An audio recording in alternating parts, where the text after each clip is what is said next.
9 सितंबर 2025 की रात को शांति विहार की शांति भंग हो गई एक चीख से। लाइट्स जल उठी और पड़ोसी सेठ रामलाल के बड़े से बंगले के बाहर जमा हो गए।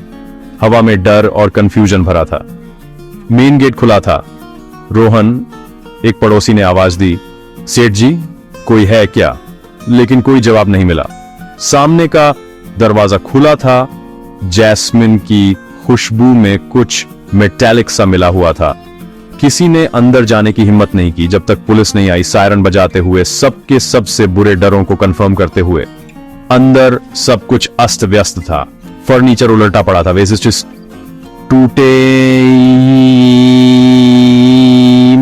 और बीच में सेठ रामलाल की बेजान बॉडी पड़ी थी। पुलिस ने सीन को सिक्योर किया। पड़ोसी आपस में झगड़ों और बिजनेस राइवल्स के बारे में फुसफुसा रहे थे।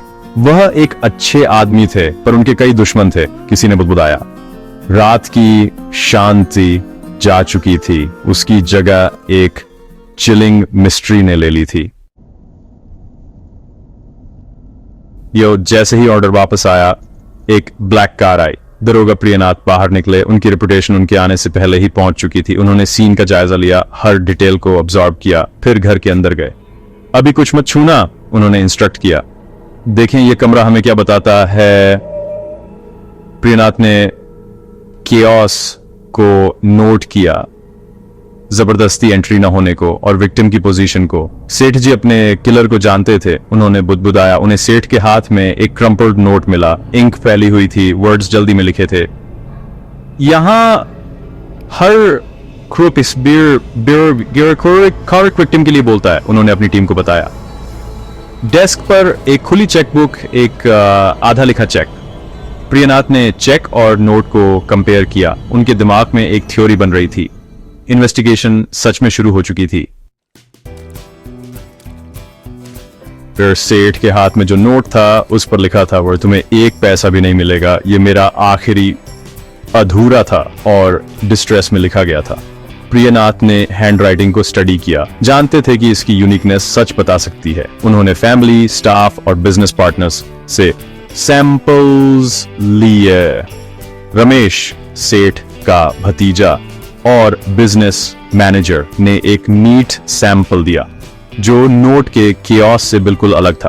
पर प्रियनाथ ने और गहराई से देखा, सटल ट्रेड्स को कंपेयर करते हुए। Left looping Y, uneven F. Handwriting में आदतें छिपाना मुश्किल होता है, गुस्से में भी, उन्होंने एक्सप्लेन किया। नोट और चेक से फोर्स्ड कॉन्फ्रंटेशन का इशारा मिल रहा था। हैंडराइटिंग एक साइलेंट विटनेस थी और प्रियनाथ सुन रहे थे। मिस्ट्री और गहरी हो गई। रमेश पर शक होने पर प्रियनाथ ने उसे पूछताछ के लिए बुलाया। रमेश ने दुख का नाटक किया, दावा किया कि वह घर पर बीमार था, लेकिन एक पड़ोसी ने उसकी कार को जाते हुए देखा था। कॉट ऑफ गार्ड, रमेश ने अपनी स्टोरी बदल दी, कहा कि वह दवा लेने गया था। प्रियनाथ ने फाइनेंस के बारे में प्रेशर डाला था। तुम सेठ जी के अकाउंट्स मैनेज करते थे, पर तुम कर्ज में हो। रमेश डिफेंसिव हो गया, मर्डर से किसी भी कनेक्शन से इनकार किया। प्रियनाथ ने एक रीसेंट लोन और पैसे के लिए डिनाइड रिक्वेस्ट का एविडेंस पेश किया। जैसे जैसे इनकंसिस्टेंसीज बढ़ती गईं, रमेश का कंपोजर टूट गया। कमरे में शांति छा गई। एक अनकहा कन्फेशन, झूठ की दीवार गिर रही थी, सच करीब आ रहा था। मोटिव और एक टूटी हुई एलिबी काफी नहीं थी। प्रियनाथ को प्रूफ चाहिए था। उन्होंने रमेश को वापस बुलाया, उसे एक स्टेटमेंट लिखने के लिए कहा और फिर नोट के वर्ड्स को दोहराते हुए सेंटेंसेस डिक्टेट किए। प्रेशर में रमेश की अनकॉन्शियस हैंडराइटिंग की आदतें सामने आईं। नोट पर जैसी वाई और एफ थी, वैसी ही। प्रियनाथ को एहसास हुआ कि नोट सेठ ने लिखा था, रमेश की स्टाइल को मिमिक करते हुए एक मरता हुआ क्लू। सेठ ने अपने आखिरी एक्ट से अपने किलर की तरफ इशारा किया था। एविडेंस अब इररिफ्यूटेबल था। साइलेंट विटनेस बोल चुका था। जस्टिस करीब था। कोर्ट में प्रियनाथ ने हैंडराइटिंग एविडेंस जज और जूरी के सामने पेश किया। किलर ने कोई फिंगरप्रिंट नहीं छोड़े, लेकिन उसने अपनी हैंडराइटिंग छोड़ी, उन्होंने एक्सप्लेन किया।